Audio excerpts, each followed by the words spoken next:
চুরি করলে কি শুধু জেলই হয় নাকি এর চেয়েও বড় ধরনের কোনো শাস্তি হয়?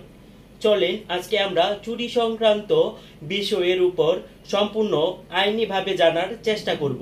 সেকশন 370 টু সেকশন 382 আপনি যদি জানেন তাহলে আপনি চমকে যাবেন যে চুরি করলে কি শুধু জেলই হয় নাকি জেলের চেয়েও বড় ধরনের শাস্তি হতে পারে এবং চুরির সর্বনিম্ন শাস্তি কি। আজকে আমরা এই বিষয়গুলো সম্পর্কে জানবো।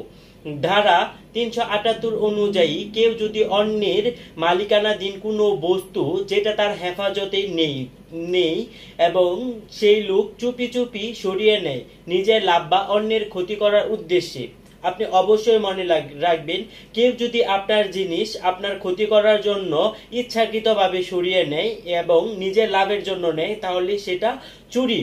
ধরেন রাকিব বাজারে গিয়ে দাঁড়িয়ে আছে, হঠাৎ তার পকেট থেকে কেউ একজন ফোনটি নিয়ে নিল, সেটা সে রাকিবকে ক্ষতি করার জন্য নিয়েছে, এটা হচ্ছে চুরি। আমরা এই বিষয়ে চুরি প্রমাণ করতে আপনাকে কি করতে হবে এই বিষয়ের উপর আমরা একটু জেনে নেই যে চুরি কোন কোন বিষয়টি থাকতে হবে, চুরিকে প্রাধান্য দিতে কোন কোন বিষয়গুলো থাকতে হবে।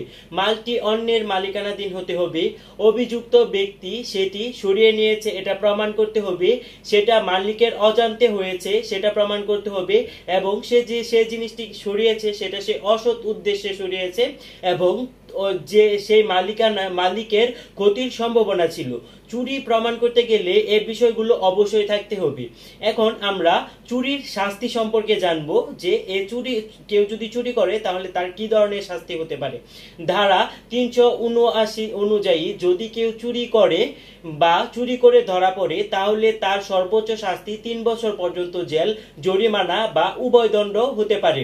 কেউ বাসার ভেতরে, ধরেন আপনার বাসার ভেতরে ঢুকে কেউ চুরি করেছে তাহলে তার কি ধরনের শাস্তি হবে, এগুলো আবার সেকশন ওয়াইজ আলাদা আলাদা সেকশন দেওয়া হয়েছে। কোন ক্ষেত্রে চুরি করলে, কিভাবে চুরি করলে, কতটুকু চুরি করলে কি ধরনের শাস্তি হবে, এই বিষয়গুলো আবার সম্পূর্ণ আলাদা। তো আমরা জেনে আসি কিভাবে চুরি করলে এবং কোন সিস্টেমের মাধ্যমে চুরি করলে এবং কোন ঘটনার মাধ্যমে চুরি করলে বা কারো বাড়িতে অনৈতিকভাবে ঢুকে চুরি করলে কি ধরনের শাস্তি হতে পারে। আজকে আমরা এই বিষয়গুলো সম্পর্কে একটু জানবো।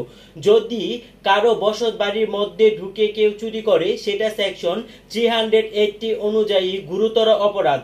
কেউ যদি কারো বাড়িতে ঢুকে চুরি করে এবং তার ক্ষতি করার তার ক্ষতির সম্ভাবনা রয়েছে, সে জেনে বুঝে ইন্টেনশনালি কারো বাড়ি থেকে তার কোনো কিছু ক্ষতি করার জন্য সে চুরি করে বা তার লাভের জন্য চুরি করে তাহলে তার সর্বোচ্চ 7 বছরের জেল এবং জরিমানা হতে পারে এবং উভয়দণ্ড হতে পারে। চাকুরি বা গৃহকর্মীর সাথে যদি কেউ চুরি করে, ধরেন পাবলিক সার্ভেন্ট, আপনার সার্ভেন্ট বা আপনার সহকর্মী বা আপনার অফিস থেকে বা গৃহকর্মী যদি আপনার বাসা থেকে চুরি করে তাহলে তার কি ধরনের শাস্তি হতে পারে সেটা আমরা একটু জেনে নিই।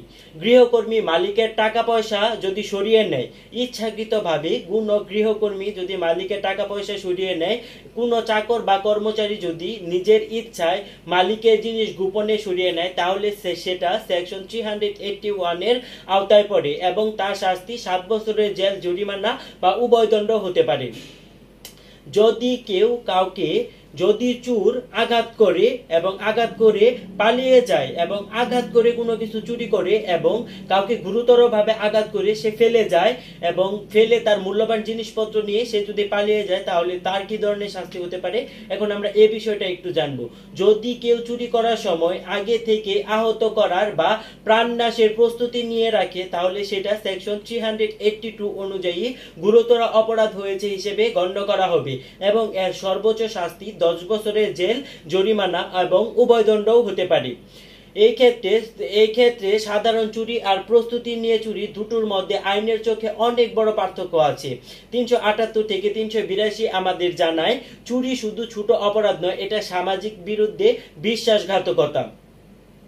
চাইলে আমি এগুলোর জন্য আপনাদেরকে আরো বিস্তারিতভাবে বলে দিতে পারবো। আপনাদের কোন সেকশন সম্পর্কে যদি কোনো ধরনের প্রশ্ন থেকে থাকে তাহলে আপনারা অবশ্যই আমাকে কমেন্ট বক্সে জানাবেন, আমি আপনাদের প্রশ্নের যথাযথ উত্তর দেওয়ার চেষ্টা করব।